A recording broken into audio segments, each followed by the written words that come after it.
Assalamualaikum warahmatullahi wabarakatuh. Selamat datang di Ruang Jia, ruangnya diskusi para mahasiswa STBA Jia. Oke teman-teman, ini adalah podcast dari STBA Jia, di mana nanti kita akan membahas hal-hal yang menarik, hal-hal yang berhubungan baik yang ada di intern Jia maupun yang ada di luar nantinya. Terutama hal-hal yang berbau dengan kemahasiswaan, berbau dengan sedikit politik mungkin, bisa juga tentang sosial dan budaya. Pokoknya intinya kita akan membahas sesuatu yang memang lagi panas-panasnya di Indonesia atau yang ada di dalam Jia. Dimana kalian nanti kalau misalkan kalian mau membahas sesuatu yang menurut kalian menarik, bisa datang ke Ruang Jia bersama saya Joni Andrian yang akan memandu di acara selanjutnya nanti. Oke teman-teman semuanya, untuk di episode pertama ini kita akan membahas sesuatu yang penting tentang mahasiswa. Karena saat ini pastinya di Indonesia, baik di Indonesia maupun di luar sedang panas-panasnya membahas tentang politik. Nah, kita juga perlu tahu nih, selaku sebagai mahasiswa, seberapa besar sih peran kita terhadap politik? Penting nggak sih kita ikut campur tentang masalah perpolitikan yang ada di Indonesia? Nah, oke, bersama saya telah hadir nih untuk di episode pertama ini orang-orang yang spesial. Maaf, orang yang spesial maksud saya. Ini ada Kak Fahmi Ibnu Rahman selaku Ketua Umum Badan Legislatif Mahasiswa Fakultas Ilmu Komputer Universitas Singapura Bangsa Kerawang. Oke, selamat sore Kak Fahmi. Sore. Apa kabar Kak Joni? Alhamdulillah, udah lama banget kita nggak ketemu ya. Lama banget nih, teman lama sih sebenarnya. Oke. Teman lama, teman berantem dari dulu. Oke. Teman berantem dari dulunya gitu. Jadi kalau ketemu sekarang tuh kayaknya berantemnya kayak makin panjang. Oke. Pembahasan kita nanti bakalan panjang ya Kak ya. Oke nanti. Bisa kita perpanjang. Oke, bisa kita perpanjang. Lalu juga termasuk ke dalam Ketua Biro Kajian Intelektual dan Pengembangan Teknologi PC Pergerakan Mahasiswa Islam Indonesia. Nah, sebelum kita ngebahas jauh tentang politik, sebelum kita ngebahas tentang yang lagi rame-ramenya nih dari berbagai aliansi masyarakat, dari berbagai elemen masyarakat, kita bahas dulu nih mahasiswa. Apa nih yang terlintas di dalam pikiran Kak Fahmi tentang mahasiswa saat ini? Ya, sebetulnya sih ini kayak sedikit nostalgia ya, meski sebenarnya saya baru lulus di beberapa waktu yang lalu. Tahun kemarin sih kebetulan lulus. Jadi kalau boleh sedikit sharing, saya lulusnya itu sebenarnya agak sedikit terlambat satu periode, dalam artian yang harusnya lulusnya di Desember, saya mundur di Januari karena waktu itu gak kebagian kuota juga. Nah makanya sebenarnya kayak masih ingatan itu masih sedikit kuat lah dan bisa di-refresh tentang apa itu mahasiswa. Oke. Sebenarnya kalau misalnya kita mau ngomongin soal mahasiswa ya, kita itu pertanyaan dasarnya apa sih yang membedakan kita sama siswa? Padahal kan kita sama-sama ada siswanya ya. Iya, betul banget. Tapi kita ada mahanya gitu. Kalau dari sudut pandang saya, kenapa kita itu disebut mahasiswa? Pada kenyataannya adalah kita itu orang-orang muda, kaum-kaum muda intelektual yang sedang menuntut ilmu atau sedang belajar di perguruan tinggi atau di pendidikan tinggi atau tempat apapun itu yang sudah tidak lagi berada di fase sekolah wajib yang ditetapkan sama pemerintah tentunya. Okay. Nah, kenapa juga kita disebut mahasiswa ini? Sebenarnya kita ini salah satu makhluk yang cukup apa ya? Cukup songong kalau bisa dibilang. Oh, kenapa bisa gitu? Ya kan cukup songong. Coba bayangkan di dunia ini ada nggak sih yang pakai gelarnya Tuhan gitu? Oh, gelar maha. Gelar maha itu ya cuma kita Allah doang yang pakai gitu. Makanya kenapa kita disebut mahasiswa? Karena kita itu makhluk yang bisa dibilang itu punya peran khusus, punya sikap-sikap khusus untuk memberikan beberapa perubahan-perubahan. Makanya kenapa dikasih namanya maha terus siswa? Karena kita bukan cuma sekedar belajar, bukan cuma sekedar nuntut ilmu, tapi di dalam mahasiswa itu juga terdapat 3 dimensi atau 3 ranah yang perlu kita lakukan. Oke, yang pertama. Yang pertama itu dimensinya pertama adalah mahasiswa itu harus melakukan pendidikan. Kenapa pendidikan? Karena itu wajib lah ya. Iya, wajib lah ya. Karena memang kita kuliah itu tujuannya memang untuk nuntut ilmu dan belajar gitu. Tapi tidak hanya tentang belajar saja, tidak hanya untuk menuntut ilmu saja, tapi kita juga wajib untuk melakukan penelitian. Itu yang membedakan tuh. Yang salah satu yang hal signifikan itu. Kalau sekolah kan hanya belajar aja tuh. Iya, betul. Udah dapat dari guru A, ya udah tulis, dapat dari guru B, ya udah tulis. Udah gitu-gitu aja kan. Berarti kalau mahasiswa? Kalau mahasiswa itu apa yang dipelajarin itu patut dipertanyakan. Karena pada dasarnya fungsi akal, fungsi otak salah satunya ya, di dalamnya itu ada akal, itu adalah mempertanyakan segala hal. Jadi kan ketika misalnya dosen menjelaskan tentang 1 tambah 1 itu misalnya 2 gitu. Bukan misalnya ya, emang 2 ya, 1 Iya. tambah 1 ya. 1 tambah 1 2. Oke. Nah itu kita harus tahu dasarnya. Kenapa kok 1 tambah 1 bisa jadi 2? Oke. Apa yang mendasari itu bisa jadi 2? Nah itu penelitian ke sana. Nah lebih jauhnya lagi, ketika kita sudah dapat ilmu, kita sudah dapat pengetahuan, kita sudah meneliti, apa yang kita dapat di kampus itu wajib kita salurkan ke masyarakat. Kita edukasi masyarakat. Tapi ketika edukasi ke masyarakat tuh penyakitnya mahasiswa tuh rata-rata kebesaran alma mater sih. Oke. Akhirnya ketika pengabdian ke masyarakat itu mereka terlalu banyak gengsi. Oke. Gitu. Makanya kenapa kita disebut mahasiswa itu ya kita tuh makhluk-makhluk yang memang diberikan intelektual lebih untuk bisa berguna untuk bangsa ini. Berarti dalam kata lain, untuk mahasiswa saat ini lebih cenderung mereka terlalu bangga sama alma mater mereka saat ini ya. Sebenarnya Bisa bilang kayak gitu ya. kalau harus bangga sih memangnya harus bangga. Tapi Oke. banyak yang terjebak dalam ini sih. Terjebaknya tuh mereka dalam woi gue anak kampus nih. Oke. Woi gue anak kuliahan nih. Gue pakai almet nih, Nggak pakai gitu almet. ya. Akhirnya ketika terjun ke masyarakat mereka bingung. Kita mau ngapain ya? Saya mau ngapain ya? Itu padahal ketika turun ke masyarakat itu nggak terlalu membutuhkan ilmu-ilmu yang dalam artian kita dapat di kampus. Kalau kayak misalnya masyarakat tuh nggak akan nanya tuh, ini gunanya majas ini dalam bahasa ini tuh apa? Oke. Padahal nanya dalam gitu. ilmu sastra mah nggak dibahas-bahas Contoh ya sama mereka ya. misalnya yang gini, di ilmu komputer gitu. Ini kalau mau beli sayur, algoritmanya gimana? Oke. Iya akan ada kan Iya. algoritma, nanya algoritma. Masa iya gini, kalau enggak anak-anak yang pendidikan di matematika gitu. Misalnya 2x tambah 3y itu jadi berapa somai gitu. 5.000 persamaannya 5.000 ketika mau beli somai, persamaan 2x plus 3y itu jadi berapa somai, kan nggak mungkin ditanya. Oke, benar, Makanya benar.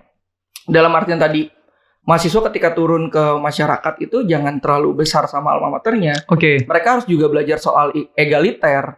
Karena egaliter itu perlu ya. Kita artinya juga sama-sama manusia. Cuma karena kita belajar aja, jadi jangan merasa kita tuh lebih pintar dari masyarakat kita. Oke. Gitu. Banyak kok ketika mahasiswa-mahasiswa yang turun ke masyarakat, terjun langsung ke masyarakat, kadang mereka so pinter gitu, kayak nyeramahin petani. Ternyata petaninya lebih pintar. Oke. Pernah kejadian tuh. Jadi lebih baikan mana nih kalau misalkan petaninya lebih pintar? Lebih baikan anak yang kuliahan atau nggak kuliahan nih jatuhnya? Ya lucunya gini, saya pernah punya kejadian. Saya punya teman waktu itu. Dia sempat melakukan pengabdian di Purwakarta. Oke. Dia ngobrol lah tentang ibaratnya konsep hakikat hidup bertani. Dia ngomong lah soal ibaratnya petani itu seperti apa. Ternyata yang diajak ngobrol itu siapa coba? Walaupun dia petani, dia lulus S2 ilmu pertanian. Aso, luar biasa, soka. Itu sugoi ne nihongo de. Nah, Luar biasa keren kan? ya artinya kan makanya ketika turun ke masyarakat itu jangan terjebak sama ibaratnya alma mater kita yang terlalu besar. Bangga boleh, tapi ketika turun ke masyarakat tetaplah membumi. Oke, benar-benar. Kita yang lupa gitu. Kita mau lihat dulu ya sebelum kita turun ke lapangan itu kayak gimana. Kita harus cari tahu dulu latar belakang yang kita ajak bicara ini harusnya Itu ya. perlu. Berarti kita harus ya jangan asal kita ngebahas tentang bahasa yang pakai bahasa mahasiswa yang tinggi-tinggi, sedangkan yang kita ajak ngobrol kelihatannya nih sekolahnya cuma SD nih, cuma SMP nih. Tahu-taunya yang tadi nih, salah satu contoh yang tadi ternyata dia udah S2. Jadi kan malah bikin malu kita sendiri ya. Ya karena kan gini, ketika kita mendiskreditkan orang atau ibaratnya memandang seseorang itu, nih dia kayaknya kayak gini nih, dia nih kayaknya kayak gini. Itu bumerang loh. Bumerang. Ketika kita ketemu sama orang, ya kita harus melihat dia itu sebagai orang pada umumnya. Iya, betul. Jangan misalnya nih, ketemu sama siapa, misalnya ketemu sama anggaplah sama tukang sayur misalnya gitu. Dia nih cuma tukang sayur. Kita nggak pernah tahu dapat ilmu apa tuh dari dia. Iya, betul banget. Karena mahasiswa itu harusnya ketika setiap ketemu orang, ketemu siapapun, dia dapat ilmu harusnya. Makanya terlepas dari kita punya nama besar yang dilabelin sebagai mahasiswa, harusnya nama besar kita itu pun punya daya punya energi yang cukup besar untuk menyalurkan keilmuan-keilmuan kita. Karena pada sejatinya saya senang seperti ini. Kalau saya ditanya, ibaratnya tujuannya jadi mahasiswa itu apa sih? Kalau saya tuh selalu bilang gini, setiap saya ketemu sama teman-teman saya tuh bilang gini, kita itu harus bisa jadi mata air. Kenapa jadi mata air? Karena gini, mahasiswa itu harus bisa memberikan sebuah pencerahan ketika berada di masyarakat. Bukan maksa masyarakat, bukan maksa orang-orang untuk ngikutin apa kata dia. Tapi bisa memberikan pencerahan. Itu konsepnya mata air gitu. Ketika keruh, ketika berada di dalam suatu danau yang keruh, kan kalau ada mata air, tetap aja itu jadi menjernihkan dan mencerahkan. Iya, betul banget, betul. Gitu. Makanya kalau misalnya nanya, mahasiswa itu apa sih? Yaitu kita tuh kaum muda. Walaupun ibaratnya lah, tapi kan yang S2, S3 dan ini yang unik nih, yang cuma disebut mahasiswa, yang disebut mahasiswa di dunia ini cuma Indonesia. Kalau di luar sana sebutnya apa? Ada student semua. Oh, sama ya, berarti setara lah ya. Walaupun dia udah misalnya lulus S2 gitu. Iya. Terus dia ngambil doktoral misalnya gitu. Itu tapi dia disebutnya di student. Terus dia misalnya udah dapat gelar profesor gitu. Iya. Terus belajar lagi, ya tetap aja disebutnya student. Nah, kalau misalkan nih, yang di luar negeri sana, di daerah-daerah lain sana kan nggak ada yang namanya gelar mahasiswa, gelar Tuhan kan nggak ada yang dipakai. Nggak ada. Apa itu tuh? Banget tuh dia tuh. Iya, apa itu yang bikin beberapa dari mahasiswa kita ngerasa, wah, gue berarti setara sama Tuhan nih, kayak gini, berarti gue berhak nih ngapain aja nih di luar sana. Jatuhnya kayak gitu lah ya jadinya, takutnya. Sebenarnya nggak gitu juga sih. Oh, nggak gitu juga. Cuma lebih gini, mereka tuh lebih ngerasa, yes, gue nih udah bisa bebas, nggak pakai seragam. Karena kan kalau sekolah itu hal yang paling menjengkelkan salah satunya pakai seragam. Betul banget. Nah pas kuliah, udah macem-macem lah, udah ada yang pakai celana sobek-sobek segala macem. Gitu. Iya. Cuma itu di luar sana nggak ada yang pakai nama mahasiswa. Mau seapapun itu, tetap dibilang student. Kenapa kita disebut mahasiswa? Yaitu tadi, karena gini nih, dalam tatanan masyarakat Indonesia, tatanan masyarakat kita, kan ada dua hal yang berseberangan. Pemerintahan yang ibaratnya dikelilingi sama materialistik yang cukup oke, atau ibaratnya hartanya oke lah, terus pendidikannya oke, jabatannya oke, sama masyarakat yang menengah ke bawah gitu. Ada gap di sini kan? Ada gap di sini, ada jarak yang cukup luas. Nah, bagaimana sih nyampaikan ibaratnya kegelisahan yang di bawah, terus nyampein ibaratnya isu-isu yang di bawah. Nah, ini lapangan mahasiswa di sana. Jadi nyambungin lidah antara orang-orang di bawah nih, orang-orang yang di warung kopi ini ke pemerintahan, yaitu kita yang nyambungin gitu. Makanya kita disebut gelarnya mahasiswa. Ada pendidikan, ada penelitian, ada pengabdian gitu. Oke. Termasuk apapun yang terjadi sama pemerintahan, kayak misalnya mungkin mereka punya program-program yang bagus gitu. Kayak apa ya yang paling, misalnya program beasiswa untuk sekolah-sekolah luar negeri. Iya, betul. Karena kan masyarakat di desa nggak dapat akses nih. Iya, betul banget. Ya kan, masyarakat kita nggak dapat akses. Terus siapa yang ngehubungin? Ya kita lah. Sebagai mahasiswa ya? Iya, ngehubungin ke sana. Jadi masyarakat-masyarakat itu tuh nggak putus sekolah. Iya. Gitu. Tapi di belakang-belakangan ini ya, yang namanya kalau misalkan mahasiswa memang harus menghubungkan antara masyarakat yang di kalangan bawah dengan pemerintahan yang di sana. Mahasiswa sekarang kan kita bisa ngelihat juga mereka nggak dapat akses juga ke dalam sana gitu. Lebih yang dapat akses itu ya mereka yang memang punya jabatan di apa namanya DPRD, yang mereka punya di kecamatan dan yang lainnya. Kalau mahasiswa itu cuma sekedar lihat deh, untuk salah satu dari orang yang dari politik, dari kalangan elit kan kita bisa lihat ada dari Ibu Megawati selaku presiden kita kan bilang apa sih sumbangsi para mahasiswa cuma bisa demo, nggak bisa ngapa-ngapain. Jadi kan artinya sama aja kayak percuma kita ngomong, percuma kita menyampaikan yang dari kalangan bawah ke atas tuh nggak didengar juga gitu loh. Karena gini, kita itu kan penyambung lidah rakyat. Kita tuh yang menyambungkan aspirasi dari bawah ke atas.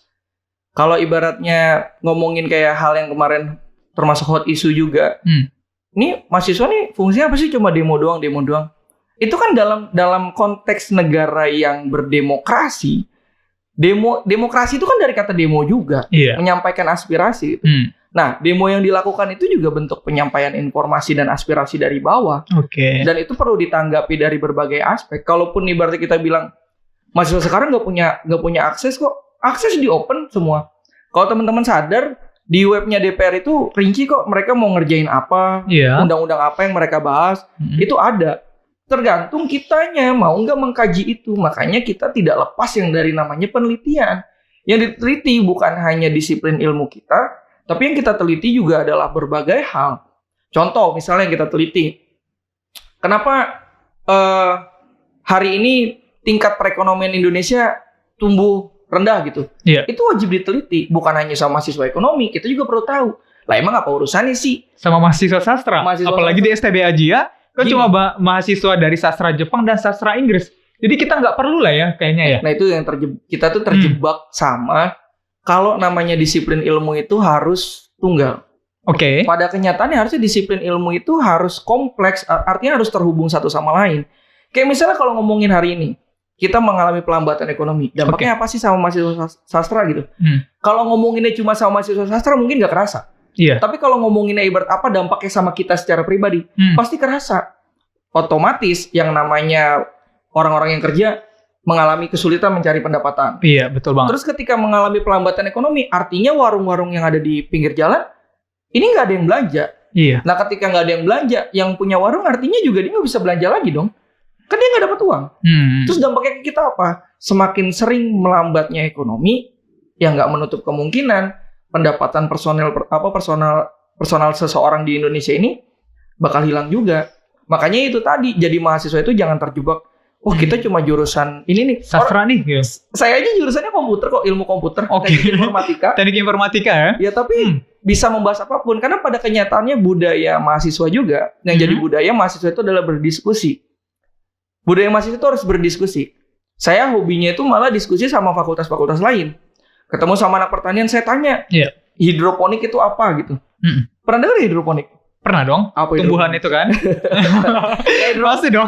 Ya hidroponik itu kan adalah salah satu model pengembangan tanam tumbuhan yang nggak menggunakan tanah. Iya betul. Ya saya tanya hidroponik itu kayak gimana? Terus hidroponik ini karena nggak pakai tanah, kalau tanaman itu pas kita makan itu vitamin tetap ada apa enggak? Kan mereka lebih tahu tuh. Pas kita berdiskusi, jadi dapat ilmu. Artinya makanya itu jangan pernah terjebak kalau ilmu itu tunggal. Oh berarti untuk walaupun kita berada di jurusan manapun, ya yang namanya mahasiswa itu tuh harus mencari ilmu dari berbagai aspek ya tentunya ya.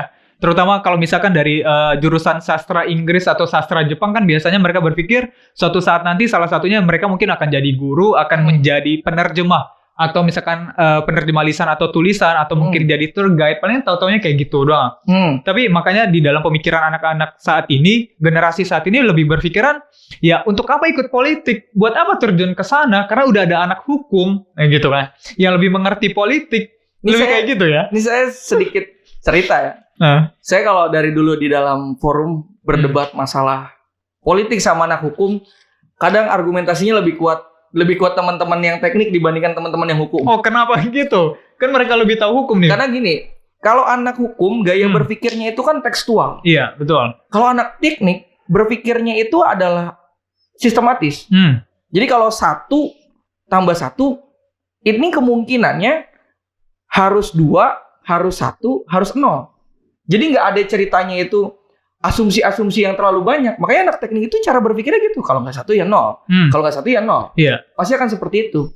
Makanya jangan terjebak kalau misalnya ngomonginnya, udah kita anak sastra, anak pertanian, gak usah ngomongin politik deh. Saya senang akhirnya saya juga kepake kutipannya salah satu, saya lupa orangnya siapa, tapi ini kayaknya kalau nggak salah itu jurnalis Jerman. Oke. Dia bilang kayak gini, kalau anak-anak muda atau ibaratnya semua orang nggak peduli politik, ini secara umumnya ya, nggak peduli politik, dia harus tahu bahwa sesungguhnya udara yang hari ini kita hirup, tanah yang hari ini kita pijak, air yang hari ini kita minum, itu semuanya itu tergantung kebijakan politik.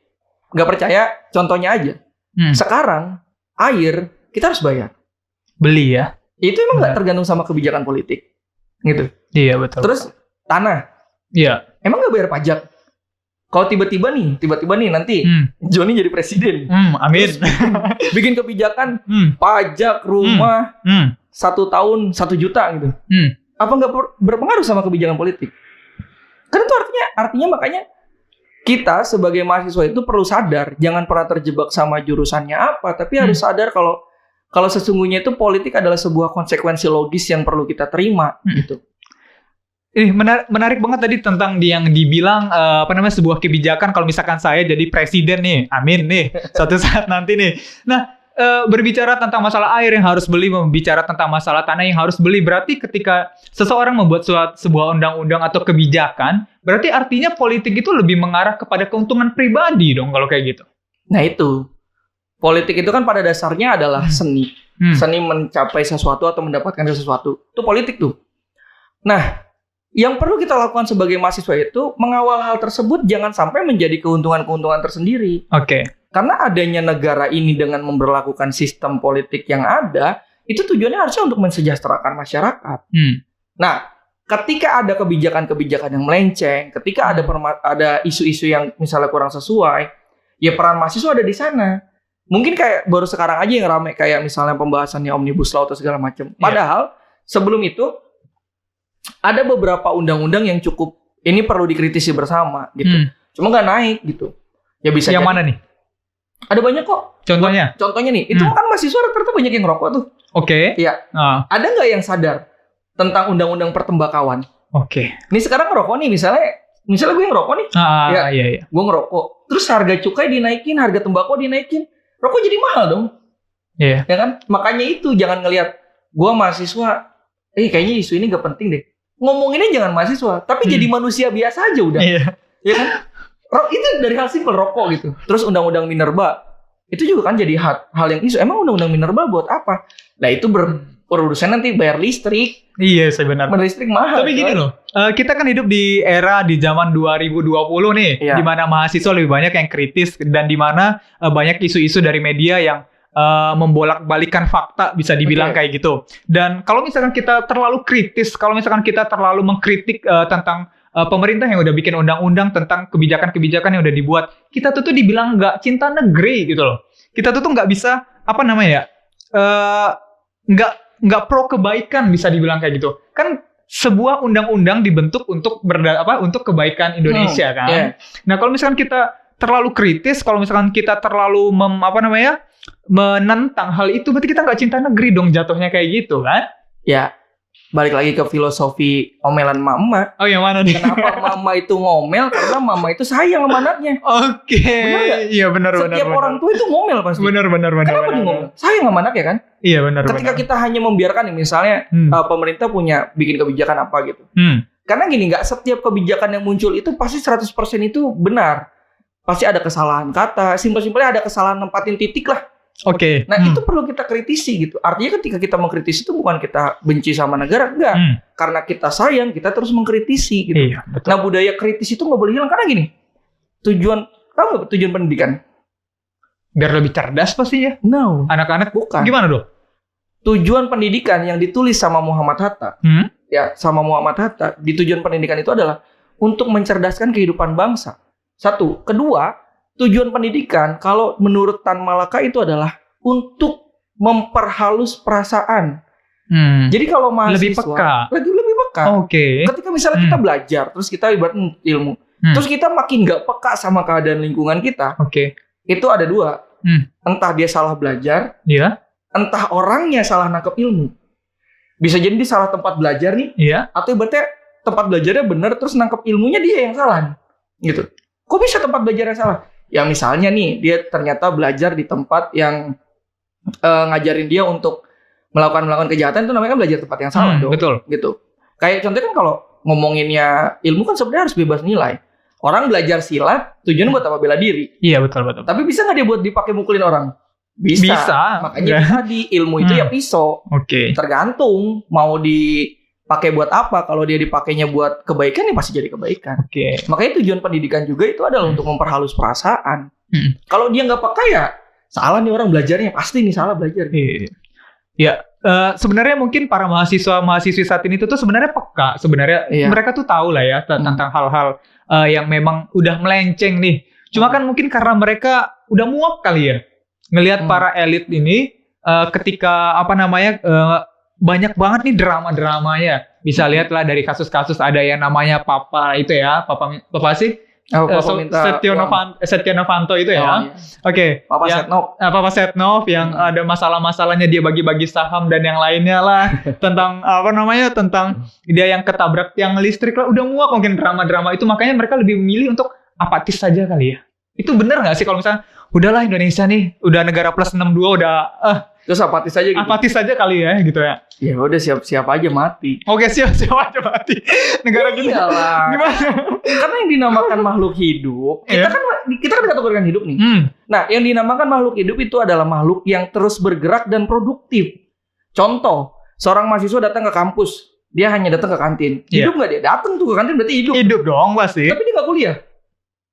Berarti dikatakan mahasiswa juga dia mati. Oke. Makanya ketika kalau bilang ibaratnya udah muak sama drama ini, itu pentingnya kenapa seorang mahasiswa itu tidak belajar satu disiplin ilmu. Iya betul, Mak. Harus belajar tuh namanya politik itu apa, ekonomi itu apa. Terus ibaratnya strategi peperangan itu seperti apa. Makanya coba diperhatiin. Kenapa sih Amerika sama Cina itu ributnya ekonomi? Terus Kenapa tuh? urusannya apa emang kalau mereka ribut ekonomi? Itu pasti ada korelasinya Iya, karena betul, ilmu itu tidak tunggal. Walaupun kita ibaratnya kuliah dimanapun, menuntut pendidikan dimanapun, selama kita dilabeli gelar mahasiswa, kita wajib memiliki kesadaran yang cukup untuk terus memperhatikan keadaan dan terus memberikan nilai-nilai kebaikan kepada masyarakat kita. Iya betul Pak. Karena mahasiswa itu tuh yang mereka cuma punya suara ya sih ya. Mereka cuma punya suara dan mereka sebagai orang yang bisa menjembatani untuk yang di kalangan bawah ke atas itu para elit itu ya. Makanya jadi mahasiswa nggak bisa apatis ya sama sekali. Ya? Iya, terus juga kalau gue sih nggak sepakat kalau mahasiswa itu cuma punya suara. Gimana tuh? Karena suara itu semua orang tuh punya. Semua orang tuh punya suara. Tapi ada satu yang ibaratnya ini yang wajib dimiliki mahasiswa gitu. Energi. Apa tuh?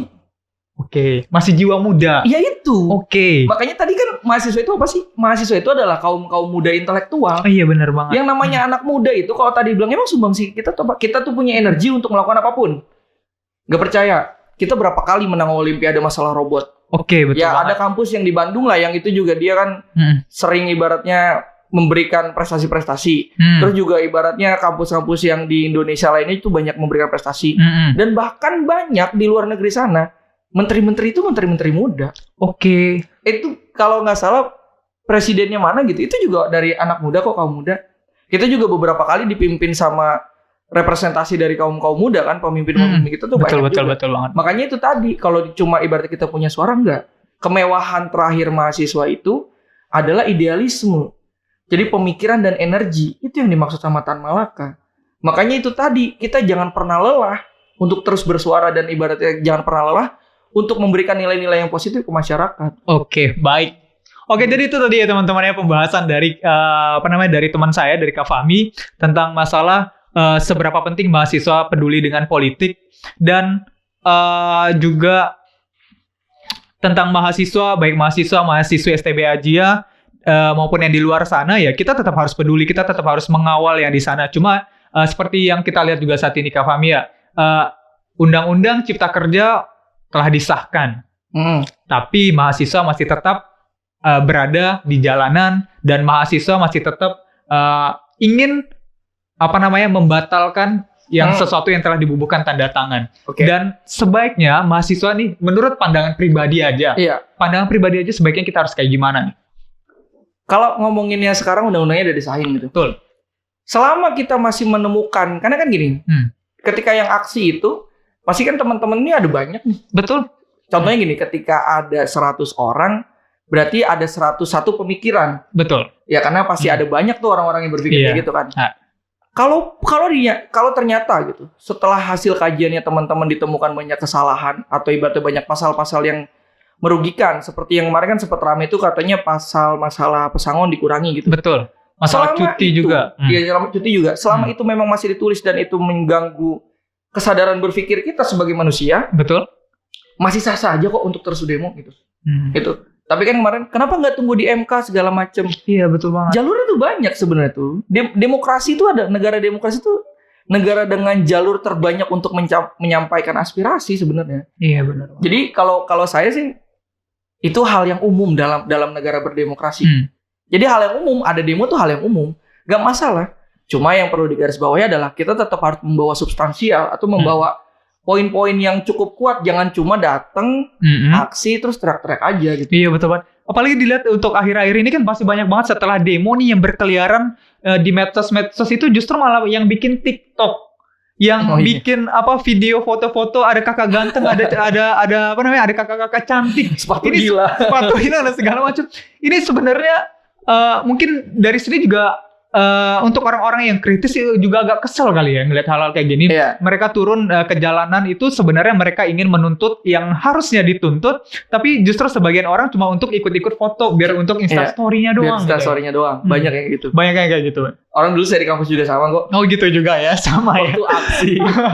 Ingat banget dulu waktu aksi. Ya kebetulan waktu itu saya nggak ikut aksi, tapi konsep gagasan aksinya saya ikut gitu. Nah, teman saya yang jadi presma pada saat itu berangkat aksi. Dan itu divideoin. Terus? Ya di videoin sama orang gitu, terus kayak ngeledek gitu lah. Padahal itu teman saya juga, saya bilang gini, ketika kita nggak ikut aksi, ya nggak usah menghina mereka, nggak usah ngeledek mereka. Iya. Mereka melakukan aksi itu pasti ada hal yang dia kritisi. Gitu. Iya betul. Terus kita misalnya kalau kita nggak tahu, ya udah jangan diledek itu. Ada, jadi nggak fenomena sekarang aja. Oh gitu, dari dulu lah ya. Ada, gitu. Dari dulu ya. Mahasiswa nih unik nih. Ada yang mahasiswanya itu kura-kura, gitu. Ada yang mahasiswanya kupu-kupu. Oke, ya kan? kuliah rapat, kuliah pulang ya. Ada yang mahasiswanya itu kuliah dugem. Oke, ada ya. Kerokean terus ya. Iya, dugem kerokean ada kayak gitu. Nah makanya kita itu karena kita banyak bentuk dan jenisnya sebagai mahasiswa, minimal yang harus kita punya adalah jangan hilang pikiran kritis. Oke. Karena gini, kritis itu nggak cuma artinya harus marah-marah maki-maki, enggak.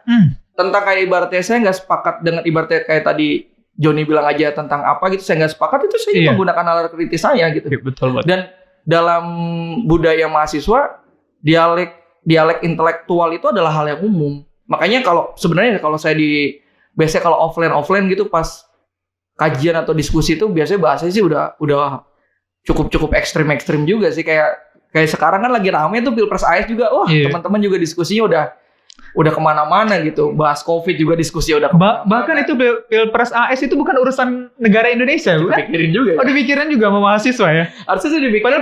Padahal ntar lagi kita juga ada pilkada serentak di masalah di corona kayak gini nih, pilkada serentak masih ada. Kalau nanti kita bahas ya. Ya itu mau dibahas sekarang apa ntar itu nanti aja kali ya. Kita terfokus sama mahasiswa dulu nih. Seberapa penting mahasiswa peduli akan politik nih? Berarti ya memang kita harus peduli juga sama tentang politik, karena Indonesia nantinya nggak bakal diurus sama yang udah tua-tua saat ini. Nggak mungkin. Pastinya bakal berganti generasi, berganti sama kita yang muda. Nggak menutup kemungkinan teman-teman juga mungkin nanti bakal duduk di kursi dewan juga. Nggak menutup kemungkinan bakal jadi para menteri juga, yang gitu ya Kak ya. Kemarin juga beberapa kali udah sempat ini sih, banyak teman-teman saya ya, termasuk saya juga sempat udah, lu mau masuk nggak ke sini gitu. Udah banyak beberapa anggota dewan yang mencoba ngedeketin juga untuk mungkin meneruskan tongkat estafet. Oke. Kalau teman-teman sadar, tadi kan saya bilang ya, nggak boleh saya sebutin udah. Iya, nggak apa-apa. Saya kan dari Pergerakan Mahasiswa Islam Indonesia, dari PMII. Itu ketua umum gue tuh sekarang jadi staf khusus kepresidenan. Wow. Aminuddin Ma'ruf itu senior gue dulu waktu dia jadi ketua umum PMI, pas gue masuk ketua umumnya tuh dia tuh. Tuh sekarang jadi staf khusus presiden. Artinya siapa yang megang? Anak muda. Anak muda yang megang itu semuanya. Ya kalau nyebutin tokoh nih, Bang Adrian itu dulu tokoh muda. Apa namanya, Bang Budiman Sujatmiko. Iya betul. Sampai sekarang tuh Budiman Sujatmiko itu masih terus menciptakan inkubator anak muda untuk menciptakan produk-produk yang kreatif. Artinya produk tuh nggak cuma ibaratnya jadi minuman, jadi makanan, enggak. Iya, betul. Kayak dia bikin organisasi inovator 4.0, terus kayak dia bikin grup-grup diskusi. Terus kayak sekarang menteri siapa itu? Menteri Badan Penanaman Modal, yang setingkat menteri, Badan Penanaman Modal tuh Bahlil Lahadalia. Oke. Kalau salah ya namanya Bahlil Lahadalia. Itu dulunya mahasiswa, anak muda. Terus Bu Hovifah itu juga anak muda dulu. Iya. Bu Hovifah tuh dulu. Iya, semuanya pasti anak muda dulunya. Bu Hovifah itu dulu dia tuh kalau nggak salah tuh dulu hobinya kan naik gunung. Oke. Makanya dulu dia sempat jadi menteri pertanian, perhutanan kan. Karena tuh dia sering mengkritisi kalau gunung-gunung digundulin. Itu artinya orang-orang yang hari ini berada di pemerintahan, orang-orang yang hari ini menentukan kebijakan, itu mereka dulunya mahasiswa. Iya. Mereka dulunya juga kaum muda. Nah, kita sekarang itu mempersiapkan diri dengan banyaknya literasi, dengan banyaknya informasi, kita persiapkan diri kita. Iya, betul gitu. banget. Jadi nanti kalau pas keluar, karena gini sih, ilmu yang kita pelajarin di dalam kampus, keluar itu walaupun gak terlalu banyak yang kepake, tapi pasti bermanfaat. Betul banget. Contoh misalnya, kayak saya, terus terang aja, saya bukan tipikal orang yang terlalu pintar waktu kuliah. Jadi disiplin ilmu, sebenarnya tuh, disiplin ilmu gue tuh gak terlalu pintar. Tapi tahu, kayak contohnya misalnya, kenapa nih kalau misalnya kita kan kadang kalau misalnya habis buka online shop belanjaan, contoh misalnya ngeliatin HP gitu, nanti pas kita buka Instagram iklannya HP tuh. Iya, betul banget. Itu saya tahu kenapa, karena di disiplin ilmu saya ada. Contoh lagi misalnya, gimana sih caranya Google bisa merekomendasikan kayak misalnya hanya pakai Google Talk misalnya. Oke, Google itu algoritmanya kayak gimana? Iya betul. Walaupun saya nggak paham, tapi itu saya tahu gitu. Nah, jadi mahasiswa itu harus bisa menyerap informasi sebanyak mungkin dan ilmu sebanyak mungkin. Iya, sering-sering nanya lah ya, banyak-banyak nanya jadi mahasiswa. Jadi bukan cuma sekedar pas dikasih di kelasnya, dikasih ini, udah itu aja. Itu nggak bisa kayak gitu ya. Kita harus tahu kenapa, mengapa, dan yang lainnya itu ya. Kayak contoh gini, kan ada pertanyaan, akhirnya jadi timbul pertanyaan yang unik nih. Terus apa urusannya mahasiswa sastra sama politik? Ini yang paling penting banget nih. Iya kan? Karena STB aja itu ada Sekolah Tinggi Bahasa Asing JIA yang memang terfokusnya sama sastra. Gitu. Pernah sadar nggak seberapa jauh sih pemerintah pusat, pemerintah daerah memfasilitasi kita? Misalnya kalau saya anak sastra itu memfasilitasi kita tuh, pernah kepikiran nggak? Contoh misalnya, di sini kan ada jurusan bahasa asingnya tuh bahasa Jepang. Iya, Jepang sama Inggris. Jepang sama Inggris ya. Iya. Hubungan pemerintah kita sama Jepang itu dalam hal pendidikan itu sejauh mana sih? Kayak misalnya berapa banyak kebijakan yang diciptakan untuk mempermudah mahasiswa Indonesia ini mempelajari sastra Jepang. Betul. Berapa banyak ibaratnya mahasiswa Jepang yang dibawa ke Indonesia untuk belajar budaya kita? Karena betul. Saya yakin jurusan sastra Jepang itu juga gak cuma kita doang yang belajar ke mereka dong. Betul Pasti mereka juga bisa aja nuker pelajaran, bertukar budaya ya, bertukar budaya bisa gitu. Makanya bisa. Ketika kita bilang aduh ngapain, nggak usah tahu kayak gitu lah, itu penting. Berapa banyak sih kebijakannya pemerintah tentang ibaratnya kita bisa kuliah di luar negeri, birokrasi kayak gimana, kan itu tidak terlepas dari kebijakan politik. Semuanya masih saling berhubungan lah ya dengan kebijakan yang akan pemerintah buat terhadap kita nanti ke depannya. Gitu. Betul. Kayak contoh misalnya gini, kan tadi apa aja fokusnya bisa aja jadi guru gitu. Jadi guru, penerjemah. Gitu, penerjemah. Kalau guru apa biasanya? Guru bahasa asing, bahasa asing, Jepang, kan? Bahasa Inggris gitu. Berapa banyak tuh kuota PNS yang misalnya berapa banyak tuh kuota PNS ya untuk bidang bahasa asing gitu. Nah, itu kan tidak terlepas dari kebijakan politik. Terus kayak misalnya kalau misalnya jadi duta besar atau kedubes Iya. Duta besar untuk negara lain. Kedubes gitu, misalnya jadi kedubes gitu. Nah itu kan berapa banyak sih mahasiswa-mahasiswa dari Sekolah Tinggi Ilmu Bahasa Asing yang diserap ke sana? Iya betul gitu. Banget. Artinya itu tadi, ilmu itu nggak pernah tunggal. Ilmu itu pasti berkaitan satu dengan yang lainnya. Ya jadi kita saat kita memilih sebuah jurusan, apalagi jurusan sastra, kita juga harus tahu nanti setelah lulus pemerintah itu bakal bawa kita kemana gitu, lebih ke sana ya. Nah terus juga gini, kalau ternyata misalnya pemerintah itu belum memikirkan mahasiswa-mahasiswa sastra. Oke. Kalau kita punya literasi yang banyak, kita bisa memberikan rekomendasi. Nah itu tadi, kalau ditanya peran kaum milenial itu di mana, ya itu. Ngasih gagasan juga. Nah demo itu hanya satu dari sekian banyak bentuk ngasih gagasan. Kan bisa aja ibaratnya kita datang ibaratnya ngasih gagasan nih dalam perancangan undang-undang ini. Bisa aja kok. Karena dalam perumusan undang-undang salah satu partnya itu adalah menerima masukan dan mendengarkan dari beberapa ahli di bidangnya. Contoh kayak misalnya kalau misalnya ahlinya di bidang teknologi, ya nanya sama orang-orang teknologi. Kalau misalnya bahasannya itu pertanian, ya pasti nanya sama mahasiswa-mahasiswa pertanian juga. Makanya itu tadi, kita tidak pernah terlepas dari berbagai macam kebijakan politik yang ada di dunia ini gitu. Gitu, makanya jadi walaupun cuma ya padahal kalau lebih aneh lagi tuh sebenarnya mahasiswa-mahasiswa informatika gitu, mahasiswa komputer lebih aneh lagi. Aneh lagi ya. Lebih aneh lagi. Tiba-tiba masuk ke politik juga kan aneh banget ya. Rata-rata nggak cocok di politik malah. Apa hubungannya gitu ya? Dia perlu tahu. Tapi perlu tahu ya, benar. Contohnya gini lah, ketika misalnya ada mahasiswi misalnya. Kalau mahasiswa spesifik nih cewek nih. Misalnya dia sekolahnya misalnya hukum. Terus dia nggak jadi jaksa atau nggak jadi lawyer gitu. Misalnya lah dia memilih untuk jadi ibu rumah tangga aja. Salah nggak? Nggak. Kalau dia memilih di situ. Terus sayang dong ilmunya dia pelajarin. Tapi dia bisa mendidik anaknya untuk pintar. Betul banget. Ya, makanya nggak heran ketika ibaratnya misalnya anak sastra nih. Terus ibaratnya udah gue hanya pengen tahu ilmunya aja, terus nggak gue pakai kemana-mana. Kalau ibaratnya kita jadi manusia punya intelektual yang bagus, punya ibaratnya daya berpikir yang bagus, nanti kita bakal bisa meneruskan atau mewariskan itu ke generasi selanjutnya. Betul banget. Betul benar banget. Misalnya besok nih John, lu punya anak, ya lo anak lu juga bisa lu ajarin. Bisa. Nanti gak usah les bahasa Jepang, lu udah bisa ngajarin. Gak usah les bahasa Jepang lagi, gak usah. Ya, kalau kuliah mungkin bisa jurusan lain lah ya. Kalau untuk bahasa Jepangnya bisa diajarkan lah ya. Kalau bahasa Jepangnya bapaknya aja. Kalau misalkan bahasa Jepangnya udah diajarin sama bapaknya, bisa bahasa Inggris lah masuk STB Aji ya. Bisa.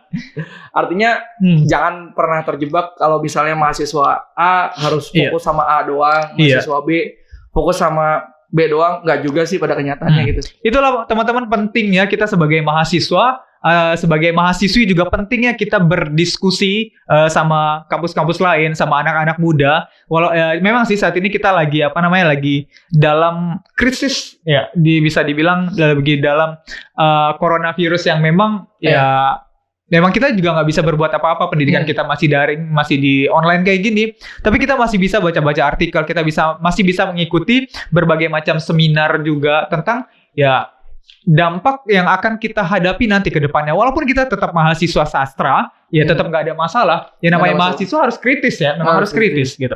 Tapi sebenarnya kalau ngomongin corona ya John, dulu tuh kalau ini saya pernah diskusi sama salah satu foundernya Islami.co. Oke. Bang Dedik dan Bang Syafiq Ali.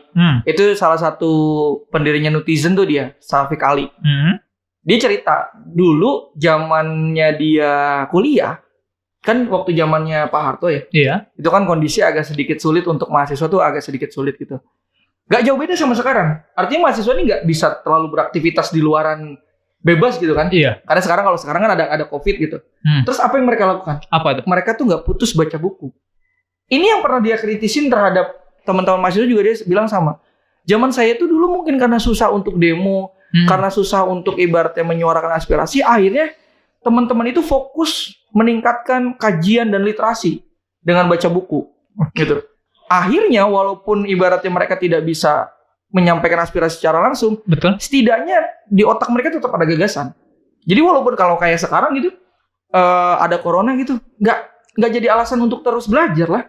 Iya sih, tapi kebanyakan sih ya untuk saat ini. Jadi males aja emang. Ya itu mungkin ya sebagai alibi doang gitu ya. Sebagai bisa dibilang kayak, aduh, udah kuliah cuma online doang, terus juga palingan kalau misalkan kita lewat via Zoom juga kameranya dimatiin gitu, kadang kan kebanyakan kayak gitu ya. Ya bongkar aib tuh. Bongkar aib. Semua bongkar aib, kameranya dimatiin. Kameranya dimatiin, terus juga kalau misalkan via WhatsApp kita juga bacanya nanti gitu kan. Banyak lebih baiknya kayak gitu ya. Tapi ada teman-teman saya itu masih yang akhirnya ngilangin stres itu dengan cara unik. Gimana? Sampai ada yang ngomong kayak gini ke saya. Tiba-tiba ngechat gitu. Mi, kenapa ya? Temen-temen yang lu ngechat gua. Gua minta e-book yang lu punya. Emang kenapa? Semua buku gua di rumah udah gua baca.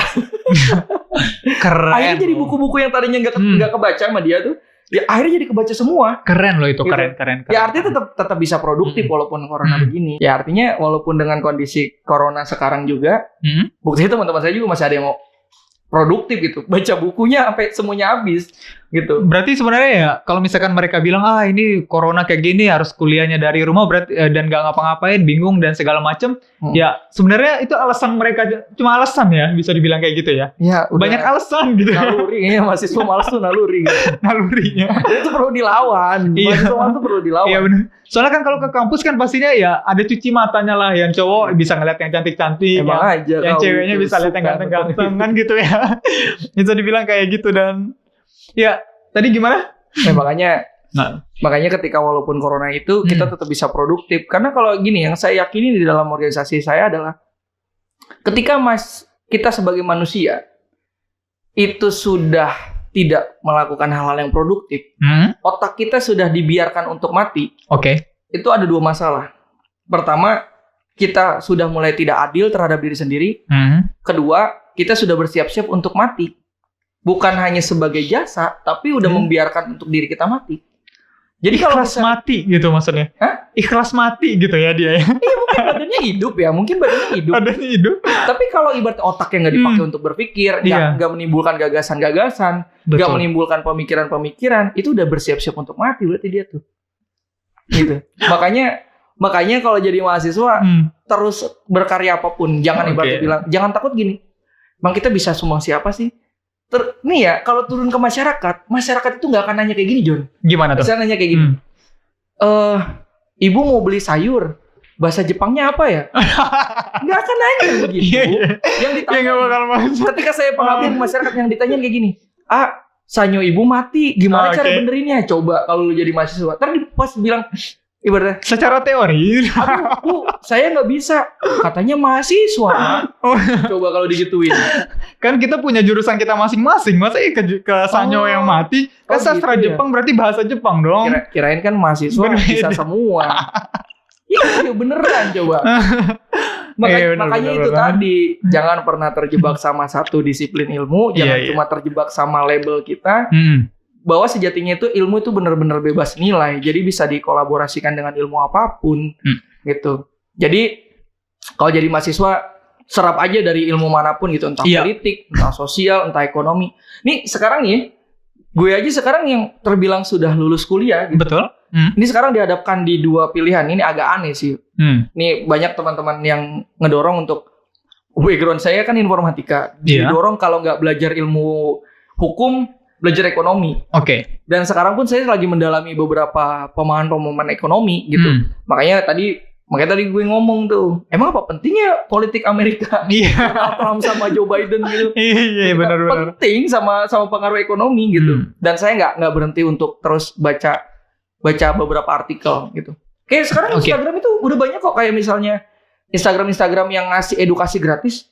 Tahu kayak misalnya ada Instagramnya ngerti saham yang ngasih edukasi saham gratis, terus kayak sekarang juga belajar otomotif udah nggak kaku tuh, kayak kan udah banyak tuh Instagram. Iya betul. Kayak otomobil terus ya banyak lah. Di YouTube juga banyak kok yang belajar gitu. Karena kalau misalnya kita sadar kan kecelakaan di lalu lintas itu banyak orang yang mungkin punya SIM tapi ilmu mengendarainya kurang. Terus saya juga baru tahu kalau ternyata ban pecah itu lebih baik jangan direm.